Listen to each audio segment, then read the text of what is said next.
네이버에서 AP투자연구소를 검색하시고 홈페이지로 들어오세요. 김영재 소장이 매일매일 실시간으로 추천 종목과 시황 분석을 진행하며 장 마감 후 결산 내역도 투명하게 공개하고 있습니다. 주식이 어렵고 종목 찾기가 힘든 분들을 위해 무료로 진행하고 있습니다. 안녕하세요. 오늘 네오오토를 함께 살펴볼 AP투자연구소 이세훈 전략팀장입니다. 코드번호 212560번이 되겠고요. 현재 시각은 6월 29일 4시 21분 지나가고 있습니다. 오늘 14%의 하락 흐름들로 마감이 됐는데요. 네오토는 이제 자동차 부품을 제조 판매하면서 현대기아차를 고객사로 두고 있는 그런 이제 회사가 되겠습니다. 올 초에는 이제 애플카 이슈 속에서 주가가 움직이기도 했었고, 이후에는 이제 뭐 자동차 판매량이 늘어나면서 부품에 대한 수요 증가 기대감 속에 네오토가 좀 상승세를 보이기도 했었는데, 최근에 이제 요 며칠 동안의 강한 상승 흐름들은 이 종목이 윤석열 관련 정치 테마주로 변모하면서 주가나 이런 부분들이 단기간에 강한 상승 흐름들을 만들어내는 원동력이 됐다라고 볼 수 있을 것 같습니다. 뭐 내용을 보면요, 뭐 복잡하긴 한데요. 뭐 어찌됐든 이제 네오오토가 윤석열 정치 테마주로 연동이 됐는데, 오늘 윤석열 전 검찰총장의 대선 출마 선언이 있었습니다. 근데 그 선언을 두고 오히려 주가나 이런 부분들은 재료 소멸 관점에서 좀 급락하는 그런 이제 모습을 좀 나타냈던 것 같습니다. 사실 이 종목 같은 경우에는 어떤 실적적인 부분에서 포인트를 두고 이야기할 수 있는 종목도 아닌 것 같고요. 그리고 외인들과 뭐 기관들이 모아가는 종목이라고 보기도 어렵죠. 시총이 좀 작은 종목이니까. 시가총액이 1000억도 안 되는 종목이다 보니까 이거 뭐 외인들 기관들 들어오기도 어렵고, 그리고 이런 것들은 이제 세력들이라고 하는 어떠한 주체에 의해서 움직이는데, 거기에다 이제 재료나 이런 것들이 정치 테마주로 엮어버린 거죠. 얘네들 어차피 기사나 이런 것들은 뭐 몇십만 원 주면은 기사는 이렇게 써주는 거니까, 얘네들이 어느 정도 좀 매집을 해놓고 주가를 보내는 데 있어서 기사나 이런 부분들을 최근에 이제 윤석열 관련주로 엮어서 액션을 좀 줬던 모습이라고 좀 생각이 듭니다. 그래서 단기간에 급등을 좀 보여줬는데, 오늘 출마 선언하고 나서는 또 급격하게 빠지는 모습이었어요. 대부분의 오늘 윤석열 관련주들이 다 급락 흐름들을 만들어내는 모습이었습니다.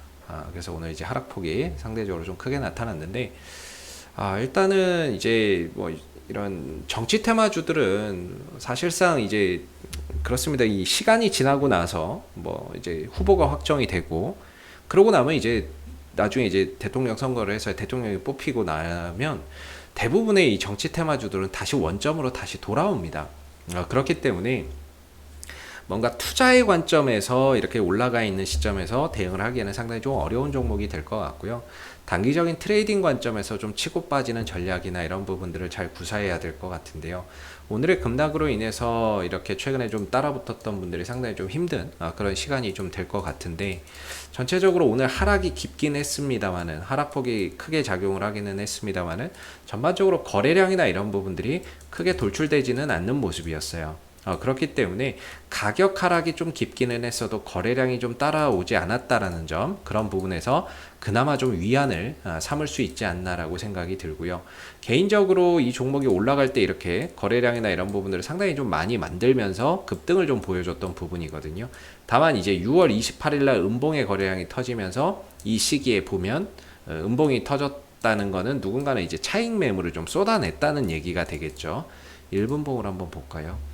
1분봉을 봐도 괜찮은 것 같은데요. 전체적으로 이제 수급적으로 보면 어차피 이 종목은 이제 실적으로 가는 게 아니라 거래량적인 부분들로 움직이는 거니까, 수급적으로 보면 오늘 하락이 좀 깊기는 했는데, 특별하게 음봉이나 이런 부분들에서 크게 거래가 좀 터진 그런 것들이 뭐 많지는 않은 것 같아요. 그래서 오늘 이제 하락이 깊기는 했지만, 저는 개인적으로 이제 반등에 대한 가능성은 충분히 있지 않을까라는 생각이 좀 드는 부분입니다. 중요한 건 이제 반등이 어디서 나올 거냐, 이 부분들이 중요한 거겠죠. 사실 뭐 급등했다가 급락 나오는데 이게 어디서 이제 반등을 들어준다? 예측하기는 정말 어렵습니다. 오늘 시간에서 뭐 한 50원 올라가고 있는데요. 뭐 이걸 가지고 큰 의미를 좀 두기도 어려울 것 같고, 제가 생각하기에 이제 네오오토가 이제 갭이 있어요.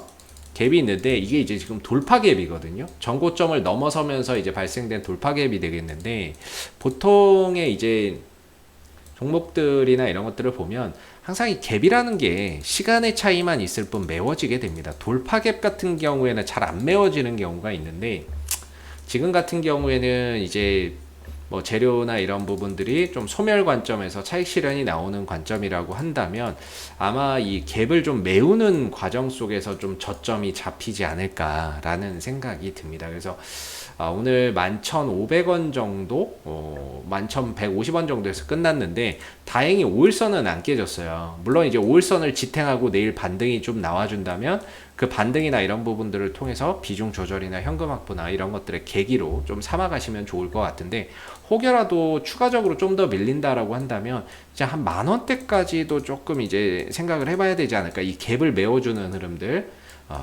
좀 생각을 10,000원 정도까지도 좀 열어두고 좀 생각을 해봐야 되지 않을까라는 생각을 해봅니다. 그래서 한 10,000원 정도는 와야 제대로 된 뭐 바닥이 좀 될 수 있고 반등이나 이런 부분들이 형성이 될 수 있는데, 혹여라도 내일 5일선 지지받고 반등이나 이런 부분들이 좀 나와준다라고 한다면 그런 부분에서 뭔가 쫓아가기보다는 좀 반등을 이용해서 비중 조절이나 현금 확보나 이런 것들에 좀 계기로 좀 삼아 보시면 어떨까 싶고요. 아무래도 올라갔을 때 좀 저항이 될 수 있는 자리는 저는 이제 한 13,000원대 이상으로는 계속 저항 자리라고 보거든요. 13,000원대 이상으로는 저항 자리라고 보고, 특히나 여기 음봉에서 거래량 터졌던 이런 자리, 누군가는 여기서 이제 차익 매물을 쏟아낸 거죠. 그렇기 때문에 이 구간 이상으로 넘어가는 거는 쉽지 않을 것 같다라는 생각도 좀 듭니다. 대신에 이제 이 급락에 따른 기술적 반등 정도는 충분히 출현이 가능할 것 같은데, 그 저점이 예상하기는 사실 좀 어려울 것 같은데요. 1차적으로는 5일선에서 지지 반등을 한번 기대해 보는 게 좋을 것 같고요. 만약에 5일선이 깨지게 된다면 다음번에는 이제 갭을 메우는 자리, 2차 지지 방어선이 한 10,000원대 정도에서 기술적 반등이나 이런 부분들을 한번 모색할 수 있는 그런 계기가 마련되지 않을까 싶습니다. 그래서 이 종목이 주가가 오늘 많이 빠지기는 했지만 거래량이 많이 터지지 않았다라는 점에서 어느 정도 좀 주가가 안정되면 자연스럽게 또 회복하는 과정을 좀 거칠 거라고 보고 있고요. 정치 테마주기 때문에 지지율에 따라서 또 등락이 많이 엇갈리는 부분이다 보니까 다시 또 뭐 지지율이 올라간다거나 하면 또 주가가 거기서 반응을 보이겠지만 그건 뭐 알 수 있는 길은 아닌 것 같고요. 그래서 1차적으로는 5일선 지지 반등을 한번 기대해 보시고, 여기가 만약에 이탈된다면 2차적으로 10,000원대에서 지지 반등이나 이런 부분들을 한번 좀 기약해 볼 수 있는 부분들이 있지 않을까라는 생각이 좀 드는 부분입니다. 그래서 이 10,000원대가 굉장히 이전에도 이렇게 좀 뭐라고 해야 될까요? 이 매매 공방이 좀 치열했던 구간이에요. 올라가려고 할 때 힘들었던 구간이 10,000원대였고, 올라갈 때 돌파하기 힘들었던 구간이 10,000원이었는데 이걸 이제 뚫어버린 거잖아요. 뚫어버렸고 거기서 거래량이 터져버렸고, 다시 내려올 때는 이런 10,000원짜리가 굉장히 중요한 역할을 해주는 부분이거든요. 그래서 바닥은 한 10,000원대가 좀 되지 않을까 싶은데, 혹여라도 5일선 지지 반등이 나온다면 또 거기에 맞게끔 대응을 하고, 반대로 추가적으로 내려온다면 10,000원대에서 좀 지지 반등이나 이런 부분들을 좀 생각해 봐야 되지 않을까라고 생각이 좀 드는 부분입니다. 그래서 뭐 단기 매매나 트레이딩 관점에서 보시는 분들도 5일선에서 한번 지지 반등이 뭐 나와버리면 어쩔 수 없는데, 혹시라도 좀 반등 없이 또 밀려가지고 10,000원대까지 온다면 한 번 정도 단기 낙폭 과대에 따른 기술적인 반등을 노리고 한 10,000원대에서 손절가를 좀 짧게 잡고 대응 전략이나 이런 부분들을 구사해 보는 것도 나쁘지 않을 것 같다라는 생각이 좀 들고요. 혹시 이 밖에 또 궁금하신 종목이 있으시면은 네이버에서 AP투자연구소 검색하시고 홈페이지에 오시게 되면 이슈 종목 분석이라고 있으니까는요, 여기 가시면 다양한 종목들 분석되어 있으니까 궁금증 해결해 가시면 좋겠고, 그 다음에 가운데 무료 추천 종목 있으니까는요, 필요하신 분들은 무료 추천 종목 코너도 활용해 보시면 좋겠습니다. 마지막으로 저희가 이제 테마주 검색기가 이번에 출시가 됐는데요, 무료 어플리케이션이 되겠습니다. 뭐 모바일 버전과 PC 버전이 있는데, 시장의 테마나 이런 것들을 한눈에 파악할 수 있는 프로그램이라고 보시면 되겠습니다. 그래서 이런 식으로 보여지는 부분이 되겠고요. 여러분들이 주식 매매 하시는데 조금 이제 도움 되시라고 저희가 만들어낸 어플리케이션이니까 한번 다운로드 받으셔서 활용해 보시면 좋을 것 같고요. 앞으로도 네오오토는 이슈가 생길 때마다 계속해서 리뷰 영상 남겨드리고 있으니까요, 구독과 좋아요 한번 눌러주시고 오늘 영상은 여기서 마무리하도록 하겠습니다. 감사합니다.